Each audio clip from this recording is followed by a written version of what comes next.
Hello दोस्तों, नमस्कार। चलिए आज के वीडियो में हम स्टार्ट करते हैं भारत के प्राचीन इतिहास से संबंधित 50 से ज़्यादा प्रश्न। और अगर आपको ये हमारा वीडियो अच्छा लगे तो इसे लाइक करिएगा और चैनल पर नए हैं तो हमारे चैनल को सब्सक्राइब करिएगा। इस वीडियो में हम 50 से अधिक प्रश्नों पर जो प्राचीन भारतीय इतिहास से संबंधित होंगे उन पर चर्चा करेंगे। तो शुरुआत करते हैं। सबसे पहले, किस प्राचीन शासक ने 4 अश्वमेध तथा 1 वाजपेय यज्ञ किया था? ये प्राचीन शासक कौन था? ये था प्रवरसेन। प्रवरसेन था। बौद्ध धर्म का विभाजन किस बौद्ध संगीति में हुआ था? ये द्वितीय बौद्ध संगीति में। हड़प्पा सभ्यता का कौन सा शहर 3 भागों में विभक्त था? तो ये था धौलावीरा। मौर्य वंश का शासक जो आजीवक संप्रदाय को मानने वाला था, तो ये बिंदुसार था। शुंग राजवंश का संस्थापक कौन था? पुष्यमित्र शुंग। कालिदास चंद्रगुप्त द्वितीय के दरबार में रहने के बाद फिर किसके दरबार में रहे थे? वाकाटक वंश के दरबार में वो रहे थे। सबसे पहले चंद्रगुप्त द्वितीय, उसके बाद वाकाटक वंश। कुत्ते तथा मनुष्य के एक साथ कंकाल के ऐतिहासिक स्थल से प्राप्त हुए हैं, ये वुर्जहोम है। भारत के प्राचीन काल में किस धातु के सिक्के थे? तो ये तांबे के सिक्के थे। हूणों के उन्मूलन का उल्लेख किस अभिलेख में पाया जाता है? तो ये हमारा जूनागढ़ अभिलेख। जूनागढ़ शिलालेख का संबंध किससे है? ये रुद्रदामन से है। भीमबेटका किस प्रदेश में है? ये मध्य प्रदेश में स्थित है। सिंधु सभ्यता के स्थल से हल चलाने का साक्ष्य प्राप्त होता है। कौन सा स्थल है वो?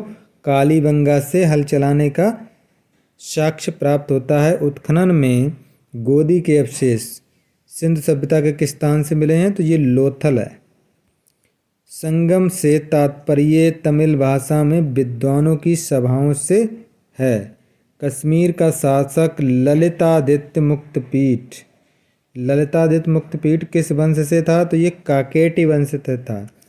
चौथी बौद्ध संगीत में बौद्ध धर्म 2 शाखाओं में विभाजित हुआ, हीनयान और महायान। मौर्य साम्राज्य के अंत के बाद किस वंश का उद्भव हुआ? तो ये था शुंग वंश। आज का आविष्कार, आज नहीं होगा, ये आग होगा। यहाँ पे आग का आविष्कार किस काल में हुआ था? पुरापाषाण काल में। और पहिए का आविष्कार नवपाषाण काल में। स्वतंत्रता प्राप्ति के पश्चात हड़प्पा संस्कृति के सर्वाधिक स्थल गुजरात में खोजे गए हैं। अशोक ने अपने अभिषेक के 8वें वर्ष यानी लगभग 261 ईसा पूर्व में किस पर आक्रमण किया था? तो ये कलिंग राज पर किया था। कलिंग की राजधानी कहाँ थी? कलिंग की राजधानी तोशली थी। किस गुप्त शासक ने अपने शासनकाल के अंतिम समय में बौद्ध धर्म अपनाया था और नालंदा विश्वविद्यालय की स्थापना की थी? तो ये थे कुमारगुप्त प्रथम। चीनी बौद्ध यात्री ह्वेनसांग ने किसके साम्राज्य के समय दौरा किया था? तो ये हर्ष था। बाणभट्ट किसके दरबारी कवि थे? तो हर्ष के थे। इन्होंने ही हर्षचरित बाणभट्ट ने ही लिखा था। हाथी गुम्फा अभिलेख, हाथी गुम्फा शिलालेख किससे प्रमाणित करता है? तो ये खारवेल को करता है। 1950 में मोहनजोदड़ो का उत्खनन किसके निर्देशन में हुआ? तो ये व्हीलर थे। हड़प्पा की मोहरों पर अधिकांशतः किसके चित्र मिलते हैं? तो ये सांड के चित्र का उत्कीर्णन मिलता है। गुप्त युग के विषय में महत्वपूर्ण सूचनाओं की स्मृति से प्राप्त होती। महत्वपूर्ण सूचना किस स्मृति से प्राप्त होती हैं? तो ये नारद स्मृति है। बिंदुसार के शासनकाल में किस जगह पर 2 बार विद्रोह हुआ? तो ये तक्षशिला का विद्रोह था। सम्राट अशोक का नाम मस्की और गुर्जर दोनों अभिलेखों में क्या मिलता है? तो ये अशोक नाम मिलता है इसका। चोल वंश का अंतिम स्वतंत्र शासक कौन था जिसको पांड्यों ने पराजित कर चोल वंश का नाश कर दिया? ये था राजेंद्र तृतीय। सिंधु घाटी सभ्यता का स्थल हड़प्पा वर्तमान में कहाँ स्थित है?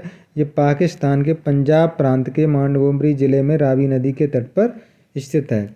वर्धमान को महावीर या जिन क्यों कहा गया?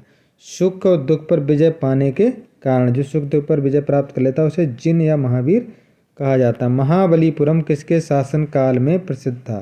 तो ये पल्लवों के शासनकाल में था। किस गुप्त शासक को विक्रमादित्य की उपाधि दी गई? ये चंद्रगुप्त द्वितीय था।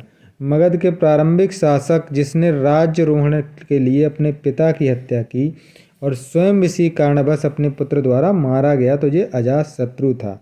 हर्यक वंश का राजा था ये। और इसने बिंबिसार की हत्या की थी। बिंबिसार की हत्या करके ये बैठा था और इसका पुत्र था उदयन। उदयन ने इसकी हत्या कर दी थी।